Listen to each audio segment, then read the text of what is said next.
So, my last video predicting that Batman Part 2 didn't age great.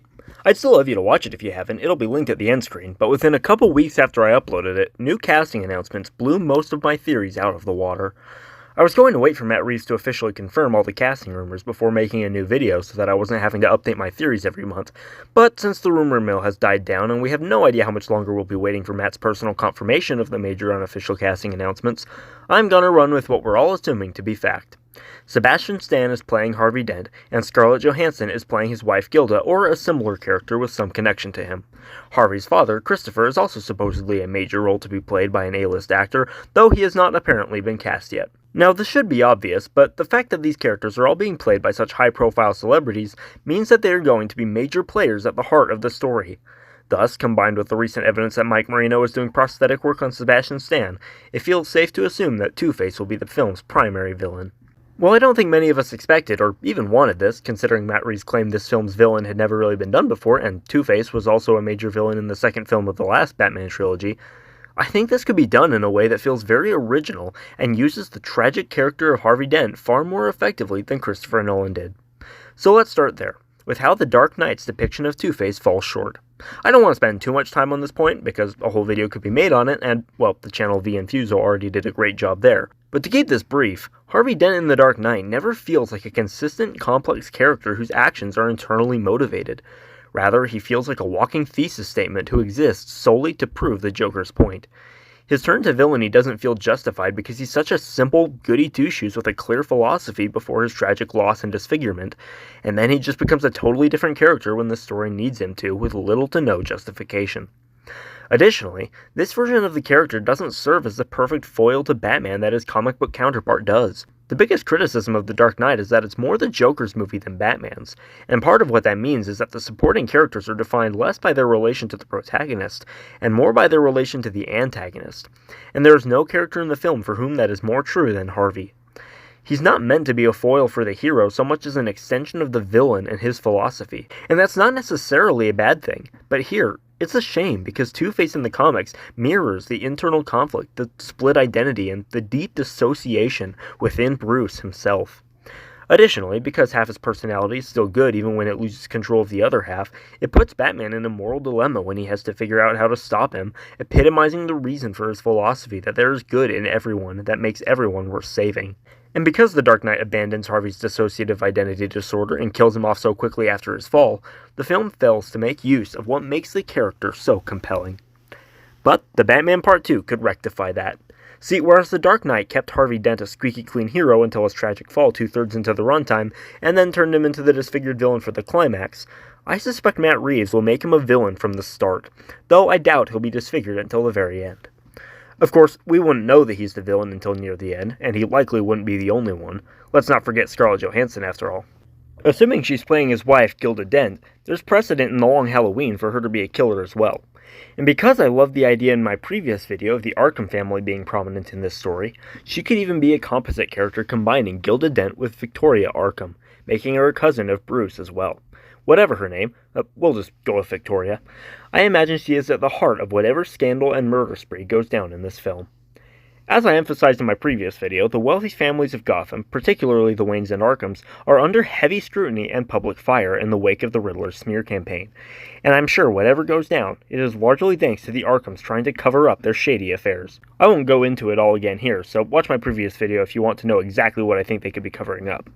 Also, as emphasized in my previous video, Bruce will just be beginning to step into the public eye and reassert control over his company in this film, which gets him personally caught up in the Arkham's activities, besides him just taking an interest in the film's murders as Batman. Whatever the exact circumstances of the initial murder, sooner or later Scarlett Johansson's character ends up being implicated. This may be pretty early on in the thing that gets both Bruce and Harvey on the case from the get-go. Or, alternatively, her involvement may not become apparent until much later, with Harvey's unusual interest in the case being the first cause of suspicion that they are connected to it. Regardless, over the course of the story, murders begin to pile up as it seems someone is trying to cover their tracks and only making a bigger and bigger mess. Unless there's something they're trying to reveal. At some point, sometime after Victoria has been implicated, Harvey's hands are revealed to be dirty as well. I imagine that Victoria was guilty of the first murder, though it wasn't quite what it initially appeared to be. But Harvey's alter ego started his own killing spree in an attempt to cover up her involvement and divert attention away from her, perhaps by setting up and exposing her family. Or maybe Victoria even used his alter ego to commit her crimes for her without his main identity's knowledge. I could see it being the other way around, though, with Victoria trying to cover up for Harvey after he commits a murder he doesn't even remember as he's investigating it, inadvertently leading him to implicate her. Honestly, that might be even more interesting. Or, the truth could be something even more complicated than either of those answers. Whether Victoria is the main killer or not, she is definitely a very active character in the story, with the film making allusions to the phantasm only partly to throw us off of Harvey. In fact, maybe she is Andrea Beaumont herself, and this whole plot is revenge for what happened to her family. If that's the case, maybe she's deliberately using Harvey in her plot just to destroy him and his family, thanks to his father's part in whatever conspiracy is being unpacked here. Whatever the truth, both parties are guilty, and thanks to Harvey's identity disorder, he doesn't even realize it. All this is revealed after Batman and Harvey Dent have been teamed up buddy cop style for most of the movie, but with both suspicious of and actively investigating the other. While Batman is attempting to preserve his secret identity and maintain his reputation as Bruce Wayne amidst the chaos, he is also coming to realize that Harvey is not all he seems either. However, rather than discovering a crook with an agenda as he feared, he instead discovers another good man wanting to make a difference while leading a tortured double life of his own. Unfortunately, this double life involves more murder than Bruce's, but nonetheless, Bruce begins to see himself in the man, especially after learning that Harvey suffers from dissociative identity disorder. See, this whole movie, I imagine Bruce has been struggling with his own identity, questioning whether the city needs Bruce Wayne or Batman more, and wondering whether the Bat is a mask he's adopted to hide from his pain, or an outlet for his true self. With these existential questions on his mind as he discovers the truth about Harvey Dent, he feels he's looking into a mirror, and in judging Harvey, he feels he's judging himself. Ultimately, whether from Batman or on his own, in a scene cutting back and forth between the two of them making the same discovery, Harvey learns the truth about himself and his own actions in a psychologically horrifying scene reminiscent of the twist in Fight Club or the end of Shutter Island, with the mystery being fully unraveled for us as it's revealed to him. This leads to a violent sequence in which he lets his alternate persona take over in order to evade apprehension, after which he has a Gollum-like conversation with himself and decides to confront his father. I don't know what larger role his father would have played in the story, but he was most likely discovered to be tied up in the larger plot with the Arkhams as their hand in the legal system, and of course his abusive parenting made Harvey who he is. Thus, once Harvey realizes the extent to which his father has scarred him and how central he is to the conspiracy that started this mess that has now ruined his life, and with nothing left to lose, he decides to finish this once and for all. It's also possible that Victoria died before this point, making him all the more willing to surrender to his own vengeance. However, I doubt they'd cast Scarlett Johansson for a character who dies before the third act, so if she didn't die prior to this final confrontation, she would definitely be there, whether to talk him down, or, if she's the mastermind behind all this, then perhaps abducted just like Christopher as Harvey decides what to do with each of them. Thus, the film ends similarly to The Dark Knight, with a relatively small-stakes scene of Batman trying to stop Harvey from killing someone. However, besides the fact that the person/people he's trying to kill here actually makes sense, and of course that Harvey lives in the end, here, Batman tries to reason with Harvey on a much more personal level, possibly even revealing his identity to show how deeply he understands him, making this scene as reminiscent of the end of Batman Returns as of The Dark Knight. Ultimately, Harvey decides to flip a coin to decide which side of himself to let take control. There's a lot of ways this showdown could end, but of course if Batman reveals his identity in front of Christopher and Victoria, neither of them can make it out of the situation alive. Whatever exactly happens, I hope it is to some degree Harvey, not just Batman, who defeats Two-Face, perhaps by overriding the coin toss and trying to kill himself to save his would-be victims.